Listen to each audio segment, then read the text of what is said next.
నటీనటులు రాజకీయాల్లోకి ఎంట్రీ ఇవ్వడం కొత్తేమీ కాదు. ఎంతో మంది సినీ ప్రముఖులు గ్లామర్ ఫీల్డ్ నుంచి వచ్చి పొలిటికల్ ఫీల్డ్ ని ఏలారు. ఇక ప్రస్తుతం టాలీవుడ్ లో పవర్ స్టార్ పవన్ కళ్యాణ్ జనసేనానిగా ఏపీ పాలిటిక్స్ లో తనదైన ముద్ర వేస్తున్నారు. అటుపై తమిళ హీరో ఉదయనిధి స్టాలిన్ కూడా సినిమాలకు రిటైర్మెంట్ ఇచ్చేసి రాజకీయాల్లోకి వెళ్లిపోయారు. తాతయ్య కరుణానిధి, తండ్రి ఎంకే స్టాలిన్ వారసత్వాన్ని కొనసాగించడానికి ఉదయ్ సీన్ లోకి వచ్చారు. అయితే ఈ లిస్ట్ లోకి రీసెంట్ గా తమిళ స్టార్ హీరో విజయ్ కూడా చేరిపోయారు. తమిళ వెట్రి కళగం పేరిట పార్టీని ప్రకటించిన విజయ్ 2026 ఎన్నికల బరిలోకి దిగుతున్నట్లు అధికారికంగా ప్రకటించారు. దీంతో ఇప్పుడు అందరి దృష్టి మరో స్టార్ హీరో అయిన విశాల్ మీద పడింది. విజయ్ రాజకీయ పార్టీ ఏర్పాటు ప్రకటన వెలువడగానే మరో హీరో విశాల్ రాజకీయ ప్రవేశం గురించి పెద్ద ఎత్తున ప్రచారం సాగింది. త్వరలోనే విశాల్ రాజకీయ పార్టీ పెడతారంటూ వార్తలు వినిపించాయి. దీంతో విశాల్ స్వయంగా తన పొలిటికల్ ఎంట్రీపై క్లారిటీ ఇచ్చారు. నిజానికి విశాల్ పొలిటికల్ ఎంట్రీపై ఎప్పటి నుంచో ఊహాగానాలు వినిపిస్తున్నాయి.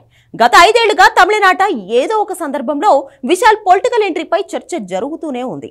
ఈ క్రమంలోనే దక్షిణ భారత నటీనటుల నడిగర్ సంఘం ఎన్నికల్లో నిలబడిన విశాల్ సీనియర్ నటుడు శరత్ కుమార్ తో వాగ్వాదంతో ఫేమస్ అయిపోయారు. ఆ తర్వాత జనరల్ సెక్రటరీగా బాధ్యతలు చేపట్టిన విశాల్ ఇక అప్పటి నుంచి పలు సందర్భాలలో తన వ్యాఖ్యలతో తరచూ వార్తల్లో నిలుస్తూ వస్తున్నాడు. దీంతో విశాల్ పొలిటికల్ ఎంట్రీ పక్కా అంటూ ఎప్పటి నుంచో విశాల్ ఫ్యాన్స్ తో పాటు తమిళ ప్రజలు కూడా గట్టి నమ్మకంతో ఉన్నారు. సరిగ్గా ఇదే సమయంలో విజయ్ పార్టీ అనౌన్స్మెంట్ తో తమిళ రాజకీయాలు ఒక్కసారిగా హిట్ ఎక్కడంతో పాటు మరోసారి విశాల్ పొలిటికల్ ఎంట్రీపై హాట్ డిస్కషన్ నడుస్తోంది. ఇలా తన పొలిటికల్ ఎంట్రీపై రేగుతున్న దుమారంపై విశాల్ స్పందించాడు. రాజకీయ పార్టీ పెడతానంటూ వస్తున్న వార్తలపై క్లారిటీ ఇచ్చాడు. నాకు ఇంత గుర్తింపు, హోదా ఇచ్చిన ప్రజలకు ఎప్పటికీ రుణపడి ఉంటాను. నాకు చేతనైన సాయం చేయాలనే ఉద్దేశంతోనే దేవి ఫౌండేషన్ ద్వారా ఎన్నో కార్యక్రమాలు చేశాను. లాభాలాశించి ఏ పని చేయలేదు. ఇప్పుడైతే రాజకీయాల్లోకి వచ్చే అవకాశం లేదు. కాలం నిర్ణయిస్తే ప్రజల కోసం పోరాడతా అని తెలిపాడు. కాగా 2017లో రాజకీయాల్లో తన అదృష్టం పరీక్షించుకునేందుకు విశాల్ చేసిన ప్రయత్నాలు విఫలమయ్యాయి.